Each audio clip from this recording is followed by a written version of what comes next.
we want to let you know about some places that you might like to go and visit. And the first place on our list is the St. John Paul II National Shrine in Washington, D.C. And here to tell us more about it is Ken Balbuena, who is the Director of Communications and Outreach for the Shrine. Ken, good morning. Welcome back to Seize the Day.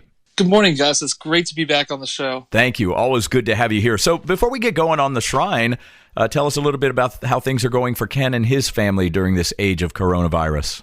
It's interesting. Things are going very interesting, seeing the living space here being transformed into not only a living space, but also a homeschool essentially for my kids and 2 workspaces for the foreseeable future. Yeah. Now, this is all new, right? It is all new. We've never really had remote working before at the Shrine, so there's very few staff that are actually on site, and everybody else is transitioning to working here. And then same thing for my wife. My wife just got news that she may be out even longer than she anticipated, much longer. And We'll see what happens with the school year. Yeah, now, I'm sure everybody's like that across the country. They sure are. And I'll tell you, many parents that I've talked to recently who have been thrust into the role of homeschooling, or at least partially homeschooling. Now, is that what's happening with your family? Are your kids doing online classes, or are you doing like pure homeschool? Let's just say that the school system that they're in had not really the smoothest of distance learning rollouts. So we've had to do a lot of homeschooling. But fortunately, my wife works in higher education. I've previously worked in higher education, and we are able to just make do, with what we've got. And it's been fun though to connect with the family on a little bit of a different level than we can. I found that a lot of organizations are really switching to an outcome-based rather than a time-based model. And I think as long as you're trying to get your work done on time and really produce results, you can kind of be a little flexible, and it's not so much of a traditional 9-to-5 type of job. So that's the approach I'm taking. I'm getting a lot of work done, but still taking some times throughout the day whenever I can to really be with the kids. Now, obviously, it was a little more challenging for us because when this whole shutdown happened, we were getting ready for Holy Week, Easter, and Divine Mercy. So Daddy was a little bit busier than I would say than he would have liked to have been to spend time with the kids. But since Divine Mercy Sunday has wrapped up, I've been able to at least be able to step away from time to time to be able to spend more time with them. That's good. There's always a silver lining, and I think if we just look for it, we'll be able to find it. Ken Balbuena, the Director of Communications and Outreach for the St. John Paul II National Shrine in Washington, D.C. Now, has the shrine been closed for many weeks now? The shrine has been closed since March 13th, but we've really done a fantastic job of trying to transition as many of the events that we previously had planned on many of our daily offerings to an online format. We essentially transitioned our YouTube page overnight, really just redefining not only the content on it, but also the physical appearance. So when people go there, they can find a lot of the resources that we've had up there for years, just in a more easier capacity. We've started doing some daily mass live streams. It's basically 12 o'clock every day, right at lunchtime, the Eastern Coast, Eastern Standard Time.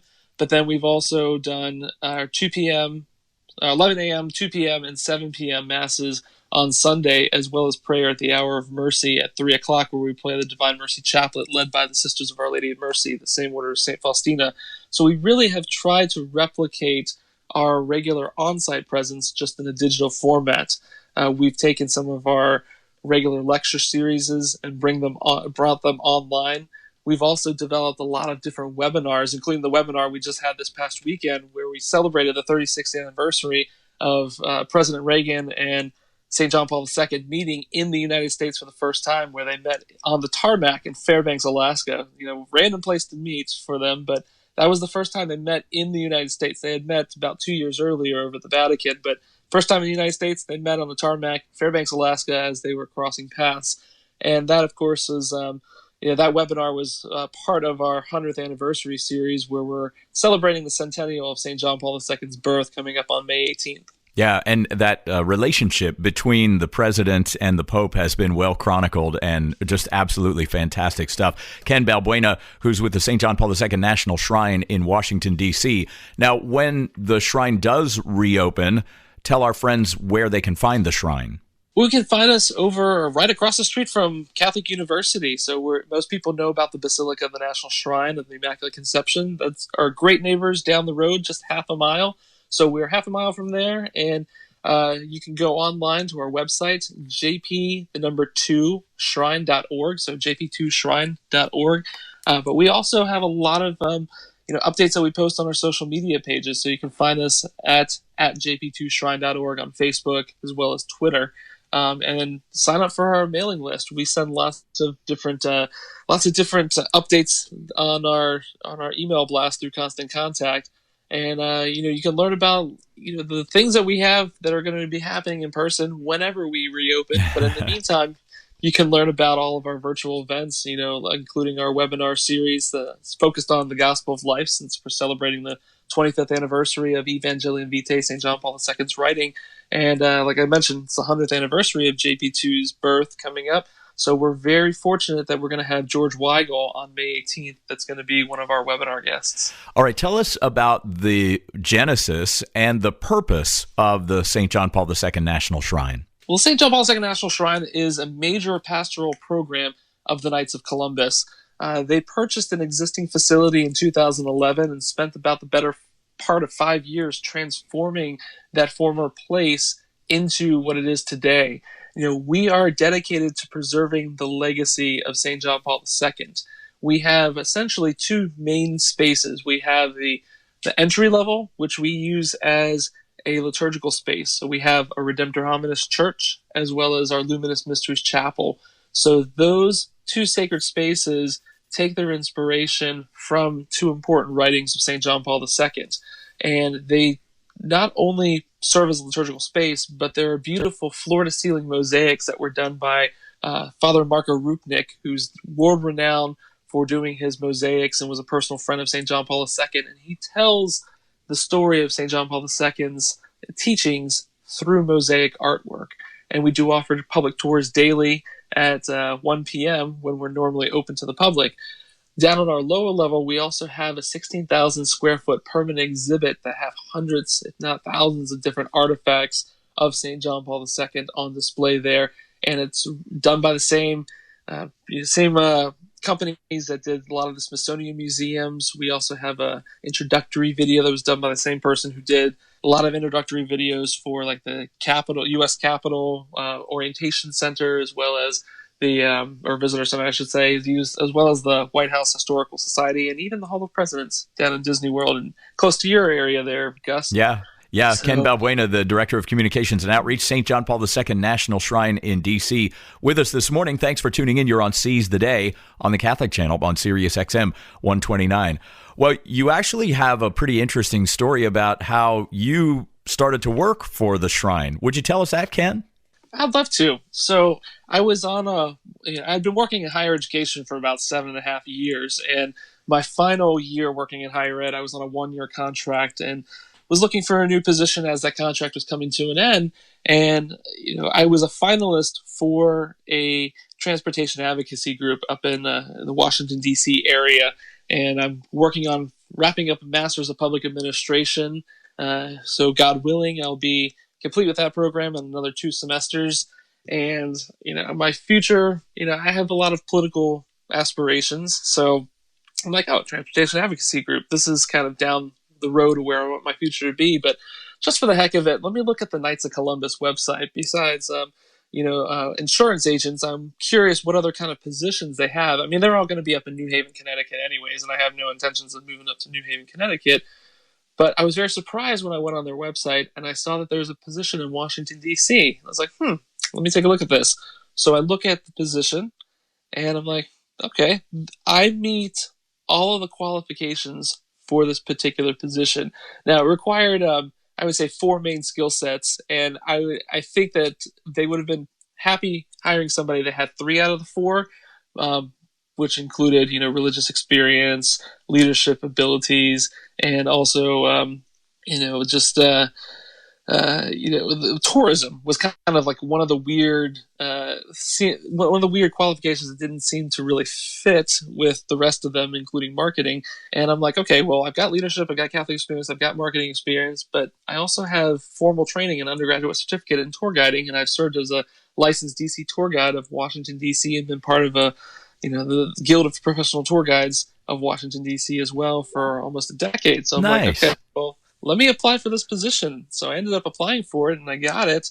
And because of my work at the Shrine, I was assigned to represent the Shrine at a national association called the National Association of Shrine and Pilgrimage Apostolates. You can find us at catholicshrines.org for that. And with that particular position, I went to a Marian shrine in Belleville, Illinois that's called Our Lady of the Snows. So let's put that on hold for a quick second. But in December of 2017, while I was actually at the shrine, I was walking home, and in the parking lot, I survived a ruptured brain aneurysm. Wow.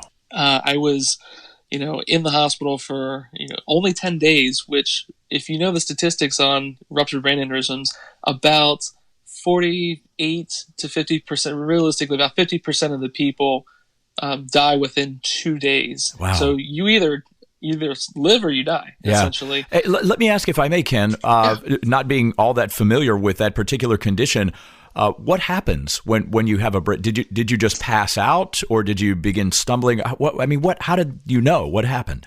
Well, I didn't really know what happened initially, so I knew I had just weird symptoms. So basically, what an aneurysm is, think about like a balloon. If you blow a balloon up too much, eventually it's going to pop. So your blood vessels have a weakening in the lining, so the blood just blows them up like a balloon until it pops. And that's what an aneurysm is, in very short.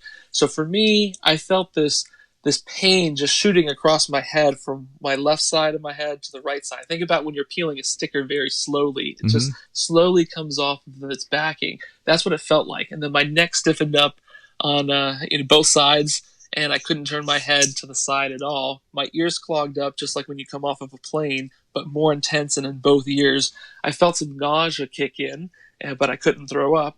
And some people who have a ruptured brain aneurysm, they also will pass out. I was fortunate that I did not pass out, but I didn't know what was happening. I knew physically, my head, my neck, ears, but I didn't know what it all meant when that happened. And it seemed like it went on for about 5 minutes.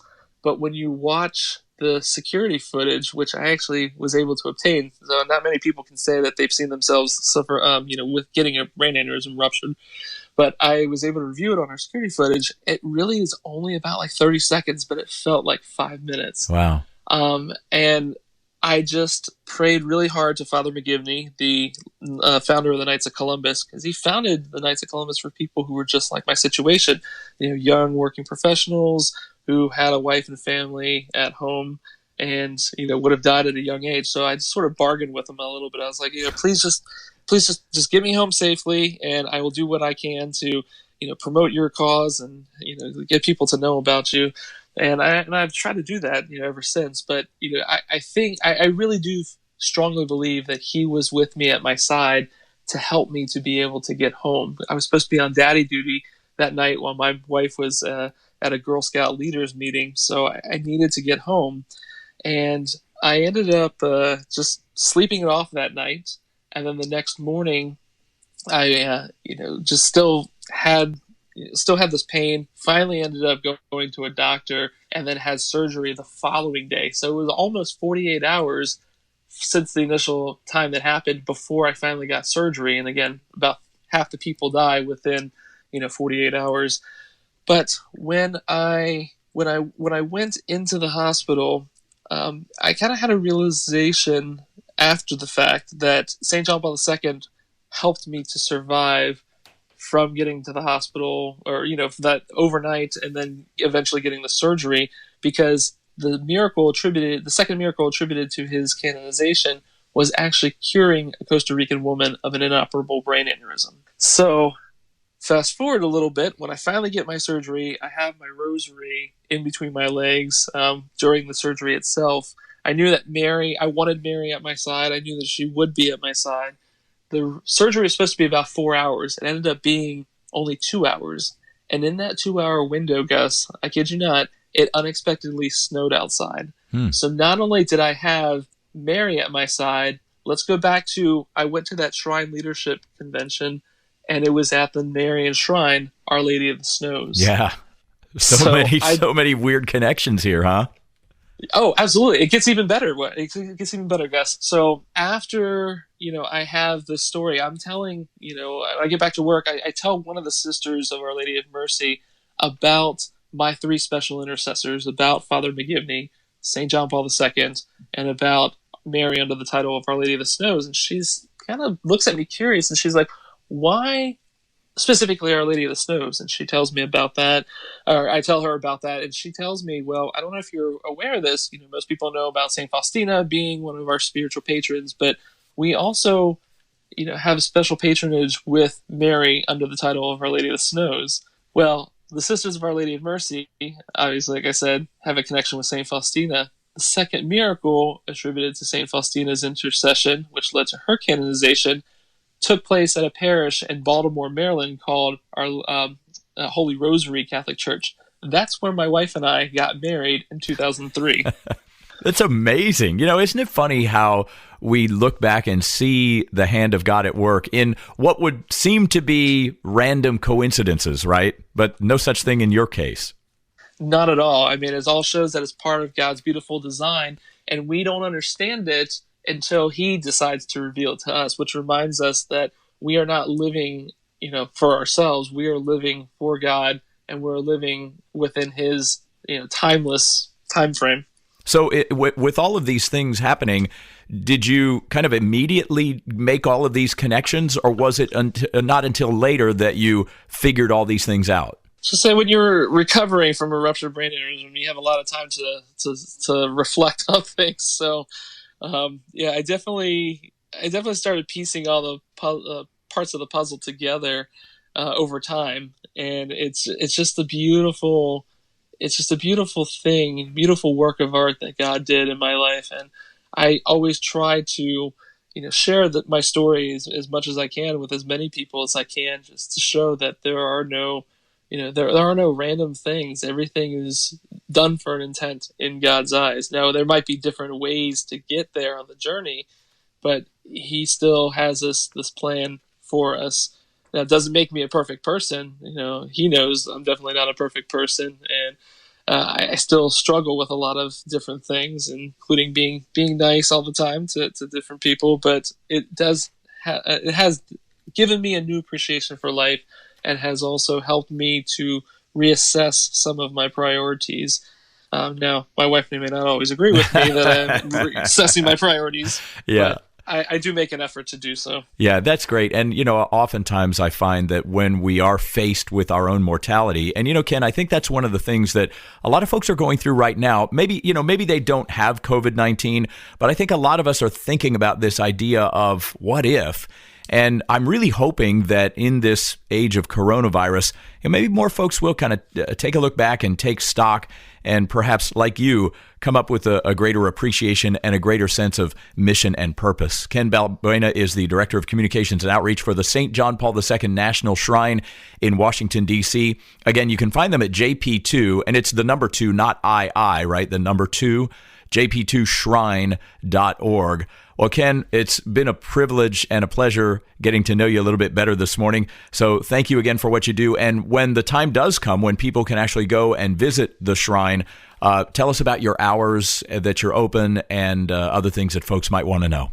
Yeah, normally when the shrine is open, we are available for the public from 10 a.m. to 5 p.m., 365 days of the year. We never close. We're always even open on holidays. And on Sundays, we have some extended hours to include 6 p.m. prayer and spiritual talk. It's called Art of Prayer, where we teach people deep interior prayer inspired by St. John Paul II's messages on prayer. And that leads into Vespers and then our 7 p.m. Mass. So we do have extended hours on Sundays. for our liturgical space. And we have different special events throughout the year that focus on families, that focus on young adults, focus on women, focus on men. So we definitely encourage everybody to visit our website, jp2shrine.org. And even more importantly, follow us on social media where we get a lot of more updates that are available. Definitely check us out on YouTube in the meantime, because we've got a lot of different spiritual resources that are available, including streaming Mass daily at the times that I've just mentioned, and also some webinars like the one we just had this past weekend with Paul Kengor, which I forgot to mention is Paul Kengor, celebrating an anniversary in JP2's life, but also getting ready for the centennial of his life. So lots of different webinar content that we plan on continuing even when we reopen. So we want to not only have you come to the shrine, but we want to be able to bring the shrine to you. And doing such a great job of it. Ken Balbuena, thank you so much for being with us this morning, and God's continued blessings to you and your family, to you and your family, to you and your family.